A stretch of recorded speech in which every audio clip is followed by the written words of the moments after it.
Hey everybody, we've got instant reaction to the 2024 NCAA Men's Hockey Tournament bracket. It was just released a little bit ago, and we are going to talk about it. Lots of great things to get through. First off, as always, the NCAA Men's Hockey Tournament, the road to the Frozen Four, is about as good as it gets when it comes to this sport. It is dramatic, it is star-studded, and it is often a ton of fun. And so we expect that to be the case fully in this year's event. But there's a lot of things that happened in terms of how this bracket was created, the little things that happened here and there that created the 16 teams that were able to get in. But now we have the bracket in front of us. We can look at it. We can kind of break things down. And boy, is it going to be a lot of fun. We're going to start things off in Providence. The Providence, Rhode Island Regional will be led by #1 overall Boston College. They will take on CCHA champion Michigan Tech. So congrats on winning the CCHA. Michigan Tech. You've got to face a red-hot Boston College team that just won the Hockey East tournament and has one of the most potent offenses in the country and maybe one of the best offenses we've seen in college hockey in some years. Also in that Providence bracket, defending national champion Quinnipiac. They faltered a little bit down the stretch of this season, but they will take on Wisconsin, another team that also faltered a little bit, did not reach the semifinals in the Big Ten, and also just missed out on the Big Ten regular season title. However, Mike Hastings has been here before, the head coach of Wisconsin, formerly of Minnesota State. He knows how to get his team ready. So this is going to be a very intense regional, and really, even if you're Boston College and you have all the firepower, you have Will Smith, the nation's leading scorer, you have Cutter Gauthier, the nation's leading goal scorer, you have one of the best goalies in Jacob Fowler. Even with all of that, anything can happen in a one and done. So you have to be ready for that. Now we're going to talk a little bit about the Sioux Falls Regional, and it might be a little bit of a surprise to see #2 overall Boston University has to go to the middle of the country when there is a regional right in Springfield, Massachusetts. Well, the reason for that is UMass is the host of the Springfield Regional. They made it to the NCAA tournament, and the committee did not want to have, and they often try to avoid at all costs, an inter-conference matchup in the first round, and that is why BU will have to travel despite being the #2 overall seed. They will go play RIT in Sioux Falls, South Dakota at the Sanford Center there, and that is going to be an absolutely great regional because you've got BU playing RIT. RIT just won the Atlantic Hockey Tournament. They're a really interesting team. They've got a lot of good players, but Tommy Scarfoni, their goaltender, is the real deal. And if Boston University isn't careful, even though they have Macklin Celebrini, the #1 draft prospect for this year's draft, Lane Hudson, a Hobie top 10 finalist, you know, the whole team that they have put together in terms of the star power that they have, if they're not careful, RIT certainly could get in there. They won Atlantic Hockey, and they've had some surprising and very meaningful non-conference victories.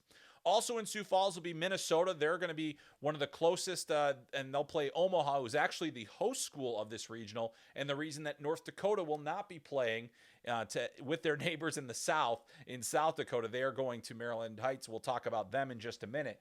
But Omaha versus Minnesota, the Mavericks got in after a really nice run to end their season, got into the NCHC championship game where they ultimately lost to Denver. Meanwhile, Minnesota has had some inconsistency this year. They fell short of the Big Ten championship game, losing to Michigan in another tough one on home ice. But they still have plenty to look forward to. A lot of experience on that team from last year's national runner-up, and obviously they've got revenge on their minds. Moving down to Maryland Heights, this is an absolutely loaded bracket. You've got Michigan State versus Western Michigan. So Michigan State gets the #1 seed. They just won the Big Ten tournament, both regular season and playoff titles in that conference. Beat their rivals Michigan, so they're coming in with a ton of confidence. But Western Michigan has a lot of good players, a lot of guys that have been in this situation before, and they have enough to kind of get them and challenge this Michigan State team that has really been strong towards the end of the season. And then you've got North Dakota versus Michigan in the other one. So we are talking the Blue Bloods of college hockey, two of the historically great programs. North Dakota got upset at the NCHC Frozen Faceoff.